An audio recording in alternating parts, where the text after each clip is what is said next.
As the aloof top student of the school, I was excellent in both character and academics, gifted in many arts. The kind of model child that others always mentioned with envy. However, until the very last day of my life, I suddenly realized I wasn't the one with the protagonist's halo. The delinquent school bully, Makoto, was actually the true male lead of this world, and I didn't even qualify as a malicious male supporting role. In the original novel's description, he fell in love at first sight with my childhood sweetheart, Willow. Pestering her relentlessly, he was the wild and unruly yet charmingly roguish male protagonist. The kind who could melt an ice-cold beauty like Willow, compared to their entanglement and ambiguous affection.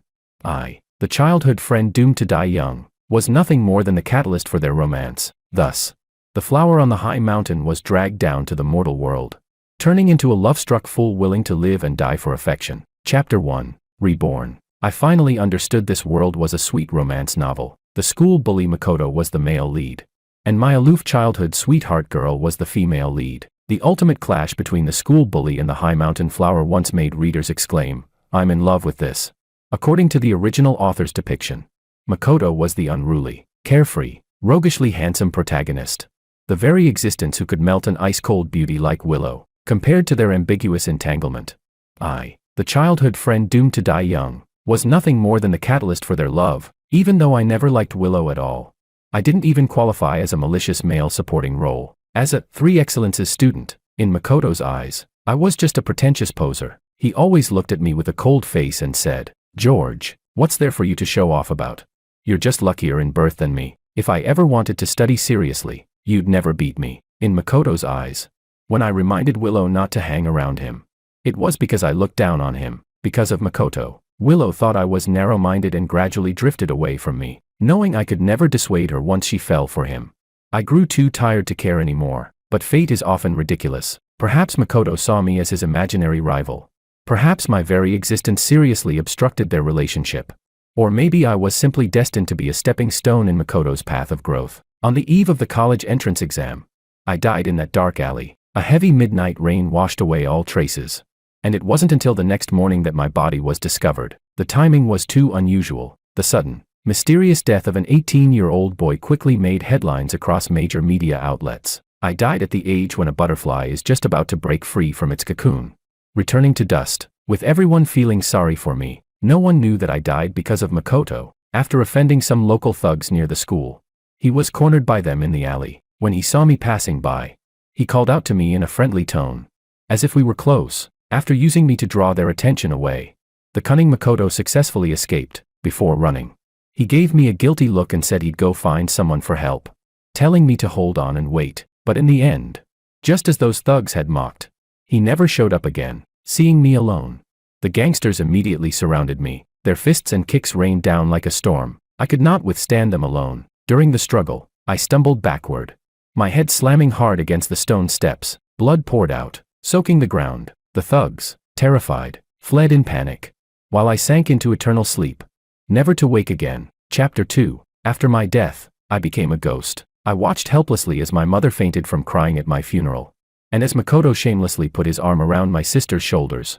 Standing openly before my tombstone, he said he was sorry to me, begging me to forgive his cowardice. Because of my death, Makoto suddenly awakened. He cut ties with his past and began a new life. He quit smoking and drinking, scrubbed away the tattoos on his body, dyed his green hair back to black, and no longer squandered money recklessly. He directly severed all connections with that gang of delinquents. Just like that, the reformed Makoto became a legend on campus. With Willow's help, he began studying diligently. Without a doubt, Makoto was heaven's favored child. In just 1 year, he climbed from the very bottom of the grade rankings to the top 5 in the entire year, a position others could never even dream of reaching. No matter how many years of hard study they endured, under his dazzling protagonist's halo, my death was gradually forgotten. What he gained so easily was something others worked 12 long years to achieve. After the college entrance exam, Makoto and Willow chose the same prestigious university. There, they became the enviable, academic couple everyone admired. My parents, overwhelmed with grief, moved to another city, returning only once a year on my death anniversary, perhaps out of guilt.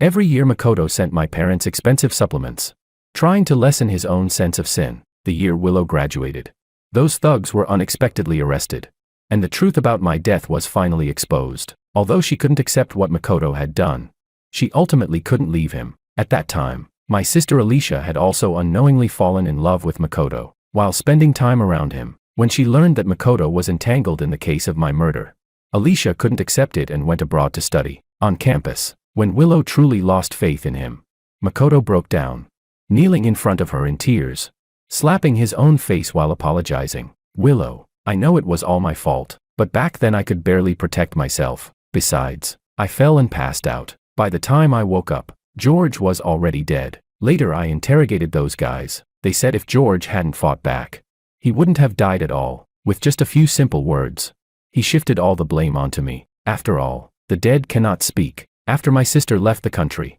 my parents stormed into the school, demanding Makoto pay the price, but by then, he had already been acknowledged by his wealthy biological father. Returning to the Ito family, with Willow speaking up for him by his side, my parents were like eggs smashing against stone. In the end, they could only leave the school hand in hand, their bent backs full of sorrow and helplessness. In the end of the story, Makoto became the young master of a rich family, flattered and fawned upon by everyone. Even before graduation, Willow married him because she was pregnant, giving birth to a pair of twins, a boy and a girl. Later, he successfully took over the family business, sitting on assets worth tens of billions. Living happily with his family of 4, my sister eventually forgave him too, even sending countless gifts to their family every year. To them, my death was merely a small bump on the road of love. To Alicia, it was just an accident. Not Makoto's fault, other than my parents. No one held onto it anymore. Chapter 3. I was reborn with deep unwillingness. Back to the moment when Makoto first fell in love with Willow at first sight. Willow, wanna head out with me later? I'll take you somewhere nice. Makoto swaggered into the classroom, sat sideways next to Willow in a careless manner, resting his arm on the back of her chair, half encircling her as he spoke. His originally neat school uniform pants were worn ridiculously low, the waistband hanging halfway off his hips. Any larger movement would reveal half of his underwear. Willow glanced at him with disdain, frowning slightly. No need. I'm going to the library with George later to look up some materials. So even at this stage, Willow already showed signs of interest, laughably, because we grew up together. I still thought I should advise her to focus on studying. I really was nothing more than a meddling fool. Hearing this, Makoto gave me a once-over, whistled frivolously, and teased with obvious implication. So that's the type you like. What if I became like him? The moment he said this, the classmates who hadn't left yet all turned to look at me and Willow, their eyes full of gossip, as if there really was something between us, perhaps afraid Makoto would misunderstand. Willow pinched his arm irritably, her expression serious as she said, Makoto, don't talk nonsense. Makoto shook his head, putting on a look of disappointment. All right then, just a few words from him were enough to make ice-faced Willow change expression so easily. These two really were a natural pair. I didn't care how he harassed Willow, but he had no right to make me the butt of his jokes. Kicking aside the chair, I grabbed the book on Willow's desk and slammed it straight onto his head. Expressionless, I said coldly, I used to think you were just uncultured. Now I see you're simply stupid. Control that filthy mouth of yours. Do you know some words can't be spoken carelessly?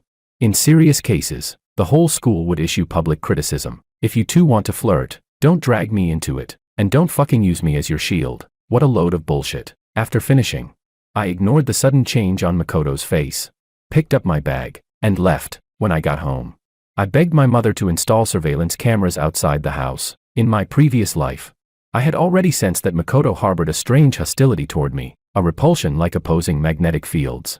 Forever impossible to reconcile. He couldn't stand me.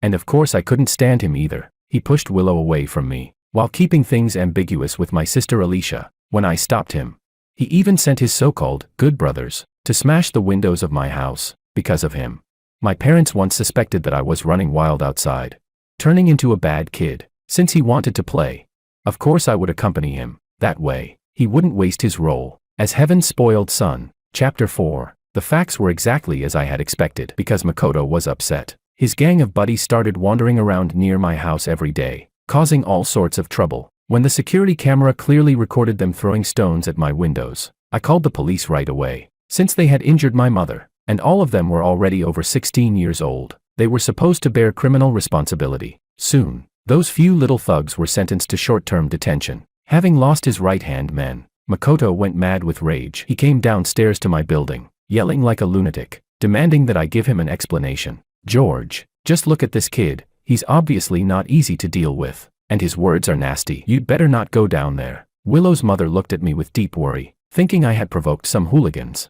I looked at Aunt Lou, who had always treated me like her own son. I really couldn't bring myself to tell her that it was her daughter. Willow, who had caught Makoto's eye. The two of them were entangled now, and Makoto would eventually whisk her precious daughter away. I still remembered the last lifetime. Willow was notorious for being blinded by love. Knowing her parents disapproved of Makoto, she still chose to follow him to City C without hesitation. Apart from sending back some nutritional supplements and a few hundred yuan for their living expenses every month, she rarely returned. The two elderly parents couldn't even see their daughter's face again, and spent the rest of their lives in an empty house. In a sense, their daughter was practically raising Makoto. Although I promised not to go downstairs, I couldn't help but remind Aunt Lou with a few words. I asked, "Aunt Lou, how's Willow Lou doing lately?"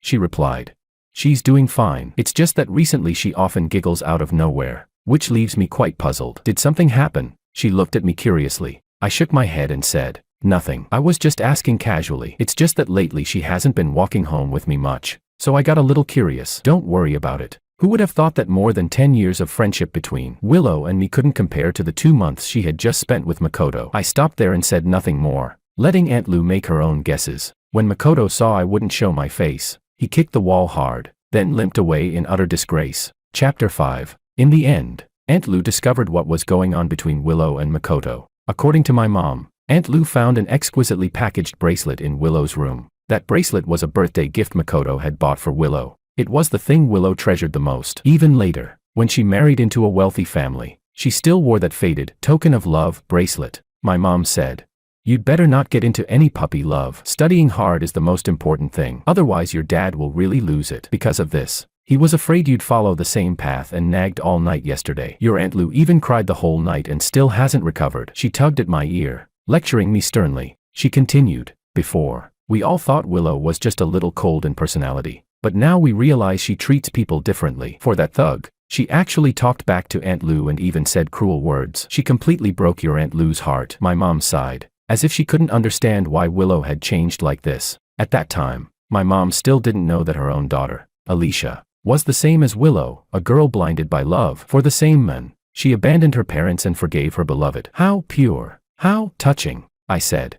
"Mom, who exactly is Willow in love with?" I pretended to be curious. She replied, "I don't know. She refuses to say anything." "Your Aunt Lou plans to go to school tomorrow to ask around." I nodded and didn't speak further. Because of Makoto, Willow, who had always been the obedient daughter, was rebellious for the first time. She was obsessed with making everyone recognize how good Makoto was. In her eyes, the only reason people disliked him was that they hadn't seen his shining points. Willow said, "George, could you help me persuade my parents? They always trust your words the most. Please help Makoto. He doesn't deserve to be misunderstood." I remained silent. I could help anyone, but Makoto was the one person I would never help. I could never forget how he made me take the fall in his place. Even if, like he claimed, it was all a misunderstanding, the fact remained that he had caused my death. In my previous life, my parents had no one to rely on in their old age, all thanks to him. Willow shook her head in frustration, nearly losing herself. Frowning, she said, "George, Makoto already told me he didn't know those guys would come and smash your windows. Since they're already locked up,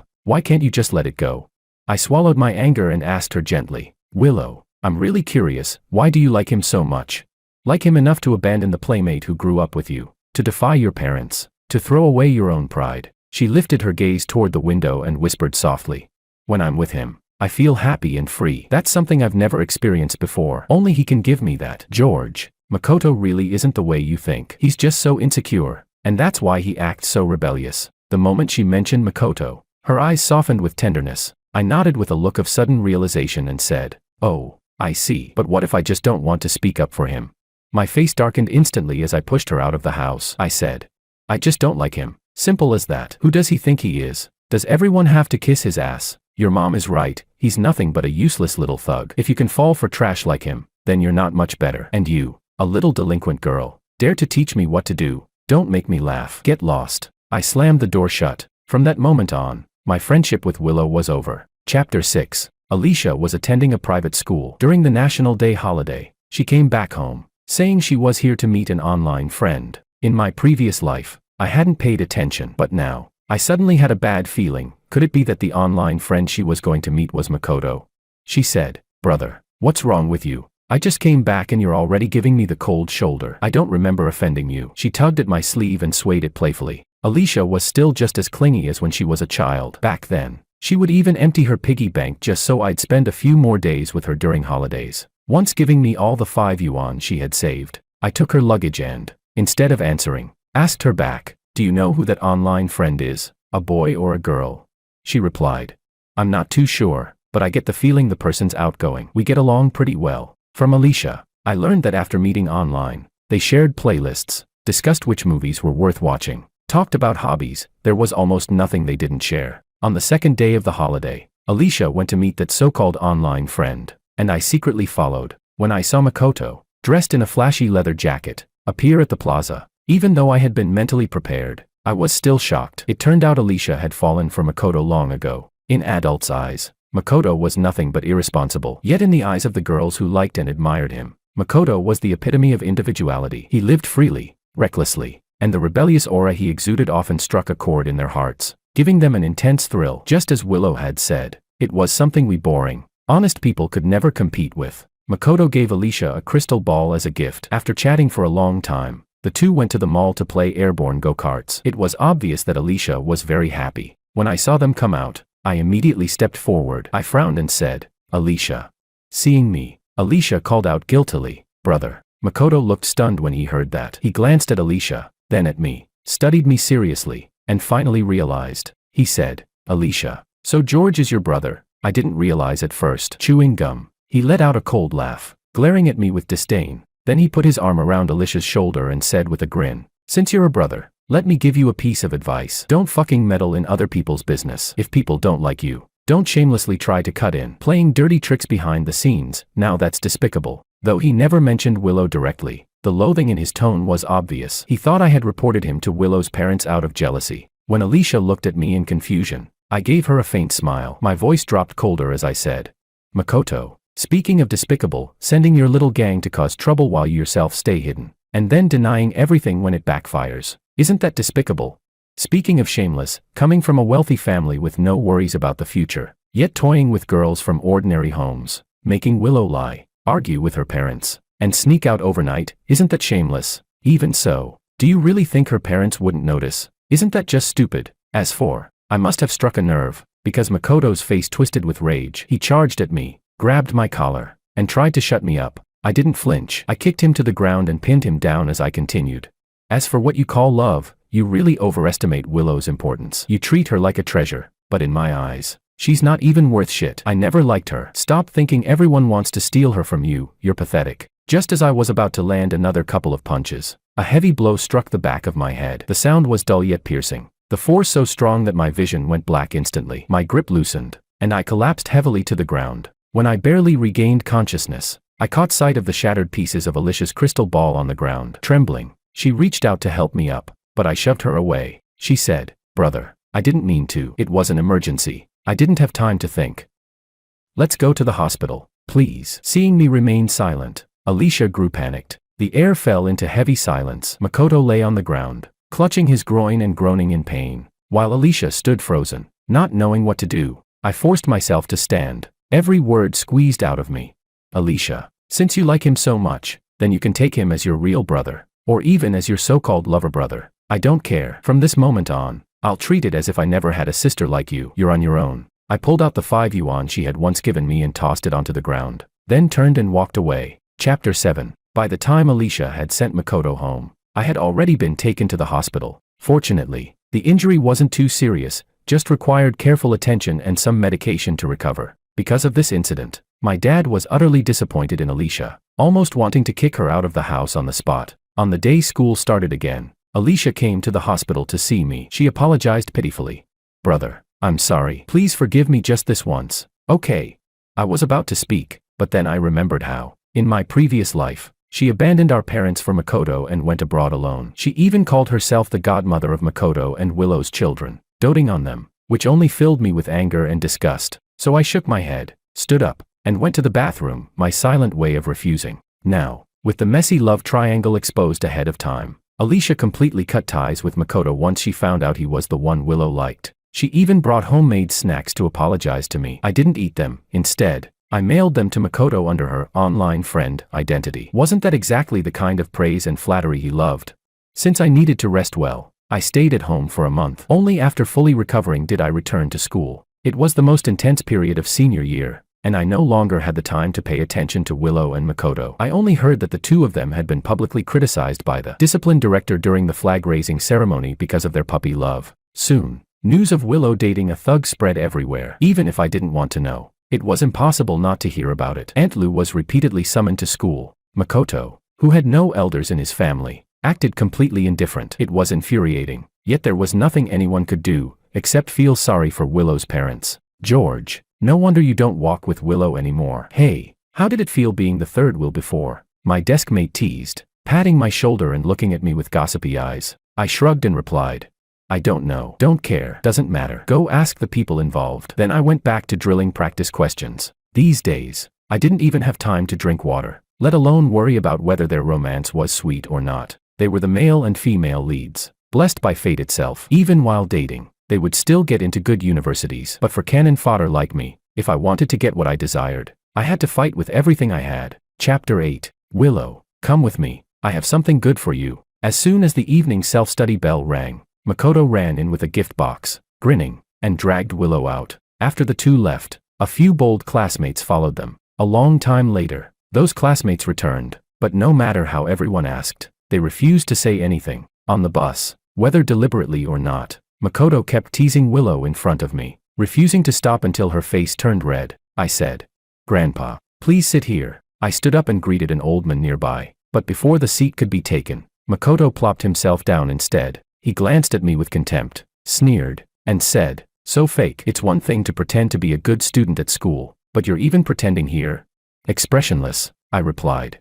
Trash doesn't need to pretend. After all, no one would believe it anyway. Get up. I'll only say it once. Seeing Makoto about to make a move, Willow hurriedly stopped him, saying, Makoto, don't. This is a bus. At Willow's frown, Makoto reluctantly got up and quickly helped the old man sit down. Not wanting to be annoyed further, I walked to the front of the bus to stand. Unexpectedly, my eyes met Willow's. I stared at her steadily, and Makoto immediately blocked my line of sight. Seeing that, I let out a mocking laugh and turned my head toward the scenery outside the window. Knowing that the college entrance exam was important for Willow, Makoto restrained himself a lot and stopped coming around. But I heard he had gathered more gang members outside, and this was why he offended those little thugs. Soon, the day of my accident in my previous life arrived. Afraid of anything happening, I refused to go out no matter what. When my mom asked me, like in the previous life, to go buy a bottle of soy sauce, I pretended to feel sick. Later, I saw Willow leave the house across the street. Watching from the window, I noticed her steps were a bit unsteady.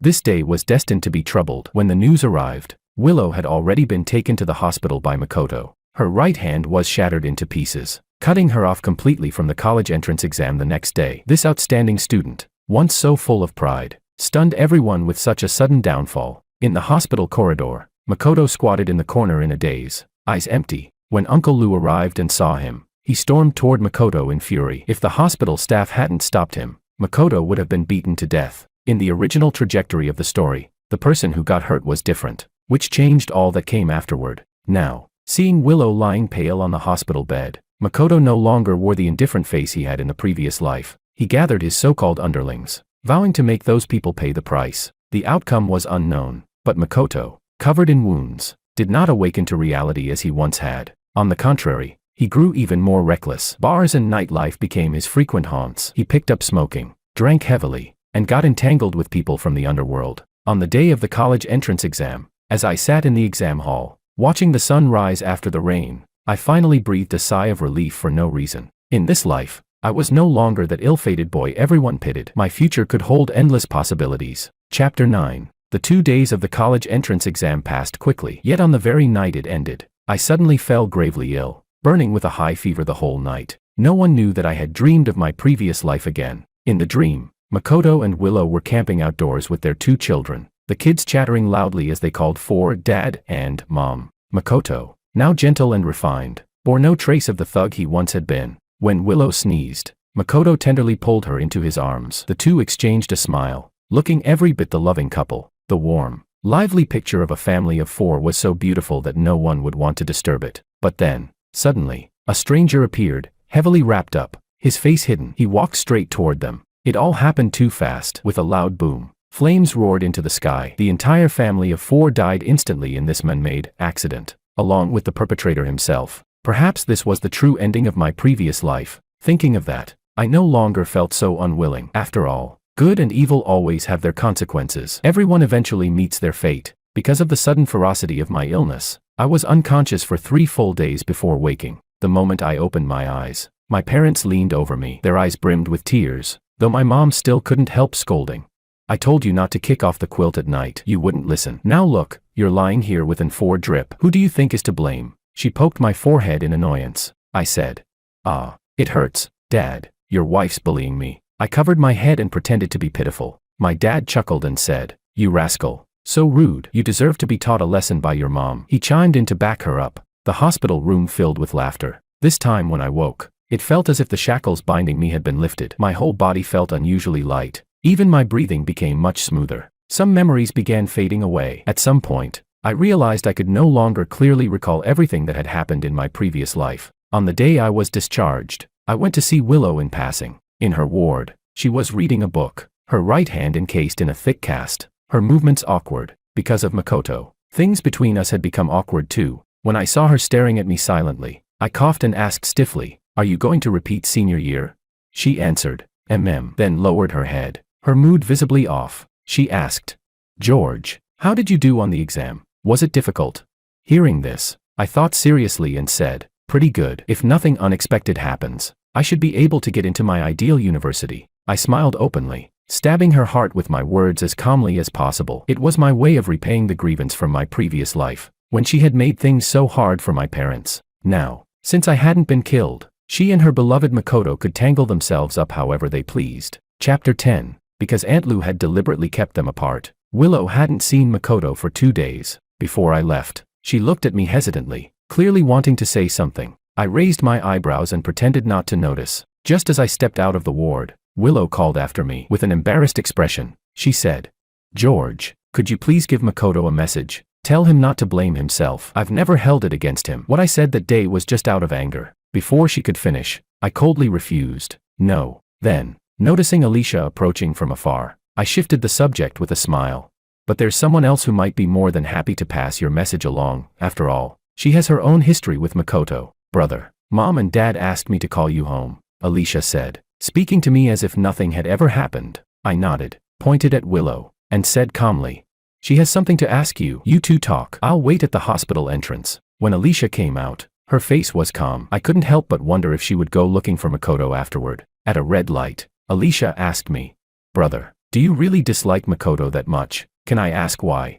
I replied casually, "It's not exactly dislike, I just can't bring myself to like him. Some people simply clash in personality. There's no way to coexist peacefully." Seeing her remain silent, I continued, "If you really like him, and want him to be my brother-in-law, then I advise you to move out with him sooner rather than later. And don't bother bringing him to meet our parents. We won't indulge him." "That's also what Mom and Dad think," she protested in a wrong tone.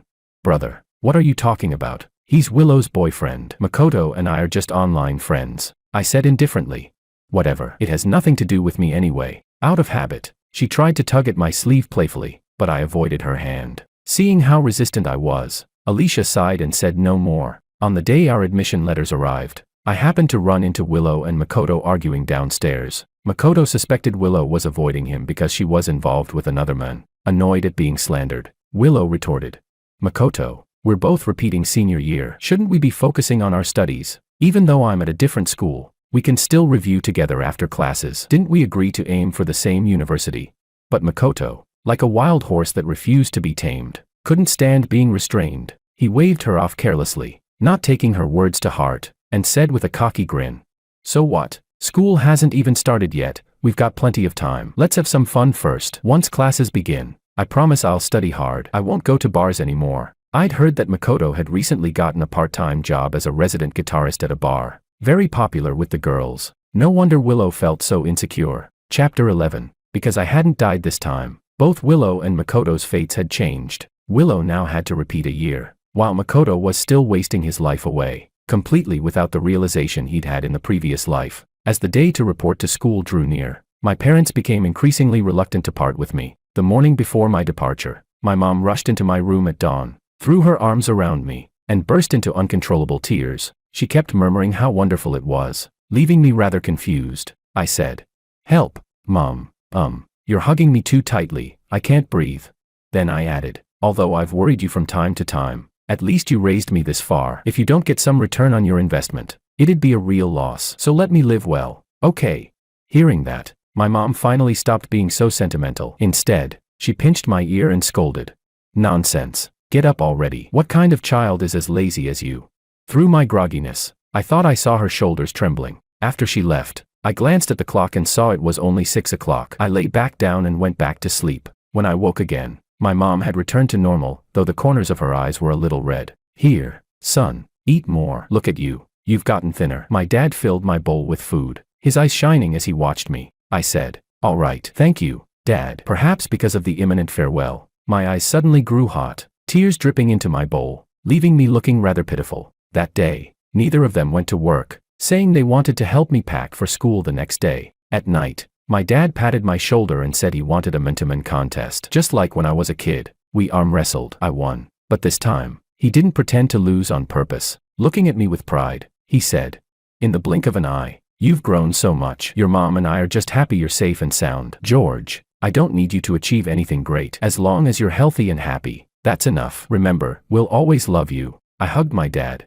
tears streaming silently, not even realizing there was something unusual in his words. In my previous life, I had died too early, forcing them to suffer the grief of parents burying their child. Even in this life, I hadn't had much time with them, and now I was leaving again. The next morning, I was startled to find more white hairs at their temples. Since I was attending a university within the province, our family soon arrived at the campus. After settling into my dorm, my mom repeatedly reminded me of all sorts of things. Even though she had agreed I'd come home whenever I had free time, the way she spoke made it sound like I was leaving forever. She said, "Son, take good care of yourself. Don't get sick." Her voice choked as she looked at me, watching their backs as they walked away. I suddenly remembered the scene from my previous life. My nose stung, and I couldn't help but call out, "Dad, Mom."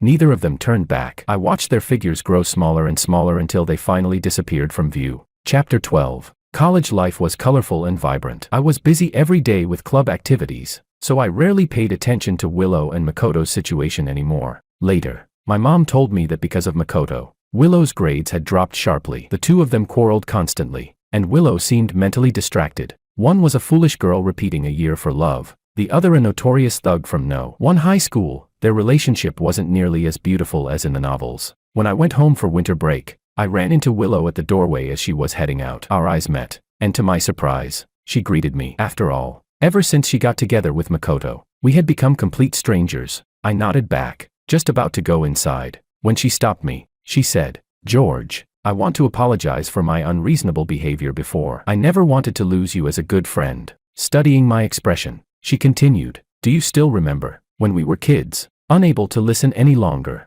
I cut her off. "Willow, love requires both sides to give. Friendship is the same. We can't go back." She lowered her eyes and bit her lip. "I'm sorry, I went too far." Willow forced a smile, trying to hide her embarrassment. Her ability to reflect on herself only meant that her relationship with Makoto was having problems. Perhaps this world really did revolve around the two of them, because throughout the entire holiday, I somehow kept running into them arguing. Makoto, unruly as ever, was ambiguous with one or two nameless female classmates, making Willow even more insecure. One day, Makoto blocked Willow's path, impatiently saying, "She and I are just friends, nothing more. Why can't you trust me?" But Willow looked straight at him and said seriously, "Makoto, let's break up." Makoto replied, "No, I don't agree. You said you'd never leave me." Panicking, he grabbed Willow tightly, refusing to let go. Willow frowned. "I said we're breaking up." Her eyes were filled with determination. With her gaze lowered, hiding her grief, she choked out, "My mom was right. We're simply not the same kind of people. You long for freedom, but I want a stable future. I don't like the places you go. These days, we've quarreled countless times, and you always brush me off. I'm exhausted. Please, just let me go." Makoto was undoubtedly proud. Hearing Willow say things so firmly, there was no way he would cling shamelessly. His eyes darkened. He raised his hand and slapped Willow hard across the face, sneering, "I must have been blind. Turns out you're no better than the rest." Before the new year had even passed, the two of them had completely broken up. and their fates had diverged drastically from the previous life. After the breakup, Willow devoted all her energy to studying again, which greatly reassured her parents. Makoto, being the illegitimate son of a wealthy family, felt no crisis at all. He skipped class every day to flirt with girls at bars. This time, Willow achieved excellent results as expected. She became once again the so-called model daughter everyone praised. I had thought that the male and female leads might still reunite like in a cliché novel, since that's a common trope, but in the end, Willow went far away to a northern university, while Makoto quickly found a new girlfriend. The two of them truly never crossed paths again. Chapter 13. In my senior year of college, while I was struggling with where to develop my career after graduation, I went for a walk to clear my mind. On a pedestrian bridge, I came across a Taoist priest running a fortune-telling stall. As I passed by, he suddenly called out, "Young man, want to have your fortune told?" I smiled, shook my head, and was about to walk away when I heard him say, "Originally a fate of short life, yet the destiny has changed, truly extraordinary." As he spoke, he stroked a beard that clearly didn't exist, since I was someone who had been reborn. His words made my heart skip a beat. For some reason, I felt as though he had seen straight through me. I stepped up to his stall, pretending to be calm, and said with a smile, "I don't quite understand what you mean, master." "Perhaps you're mistaken," he replied. "Mistaken or not, you know in your heart." Looking at my palm, he continued, "Cause is fixed, fate is variable. According to your original destiny, you should have died at 18. Yet someone used a lifetime's worth of good karma to give you one chance to alter your fate. I don't think I'm wrong." I no longer doubted him. At that moment, I finally understood. I wasn't reborn out of unwillingness. Of course, there are countless people in the world suffering. Why would I alone be pitied by the heavens? He said, "Parents, out of love for their child, plan deeply for their future. From the moment of birth, their love flows unceasingly. Young men, cherish the little time left of your bond with them." With a sigh, he patted my shoulder, then packed up and left. I suddenly remembered, the day before reporting to university, my parents had seemed strange. Rather than saying they were abnormal, it was more like they were my parents from the previous life, coming just to see me one last time. Thinking back to that dream, all my doubts finally had an answer. I smiled bitterly. So it was all because of me. After graduation, I chose to return home. I found a job that wasn't too busy and spent most of my time accompanying my parents. Though they often pretended to dislike it, I could feel they were truly happy to have me by their side. Later, at the age of 26, I proposed to Anna, a junior from the same university. We had been dating for 3 years, and naturally, we ended up together. After marriage, we bought a house across the street from my parents. In those years, Alicia had already been expelled from school due to failing too many courses and hadn't returned for a long time. When we received Willow's wedding invitation, Anna was already 5 months pregnant. The groom was not Makoto, it was said to be one of Willow's colleagues. At the wedding, Willow was elegant and confident, beautiful and composed. The groom's eyes were full of love when he looked at her. Who would have thought that the Makoto she had once loved to death had truly become her past? As for businessmen, profit always comes first. Because he was no longer as outstanding as in the previous life, Makoto had never been brought back to be groomed. Besides, the Ito family now had a new head. How could there be a place for him? In just a few years, Makoto had disappeared from people's sight. All I heard was that after graduation, he borrowed from loan sharks to start a business and failed, fell into the underworld, and got addicted to drugs. He had completely set foot on a road of no return. Chapter 14. When little Tom was 3 years old, my parents' health began to decline. Just as that Taoist priest had said, their bodily functions were rapidly deteriorating. "Mom, if I hadn't been born, wouldn't life have been easier for you and Dad? I always feel like I came to this world just to burden you." I lowered my head, my nose stung, and tears rolled down my cheeks. My mom frowned and said, "Nonsense. You're far more filial than your sister. Without you, your sister would have driven me and your dad to our graves." She continued, "We used to worry about you, but seeing how well you and Anna live now, we can finally feel at ease. Still, fix that bad temper of yours. Don't bully her." Hearing my mom take Anna's side, I rubbed my forehead helplessly and said, "Mom, Anna only pretends to be pitiful in front of you on purpose. How could I ever bully her?" She chuckled and said, I know.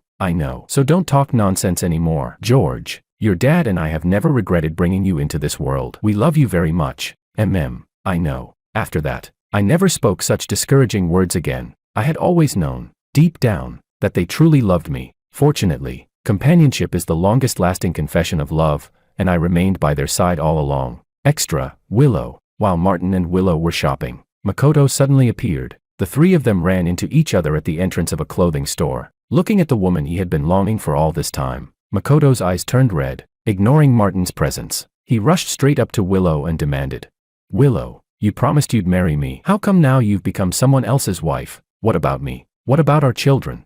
Hearing Makoto's nonsense, Willow glanced at her husband, whose face had turned pale green, and snapped in shame and anger. "What nonsense are you spouting? We broke up 10 years ago. Don't talk rubbish, honey. Let me explain, those kids are absolutely yours. We can do a paternity test if you want."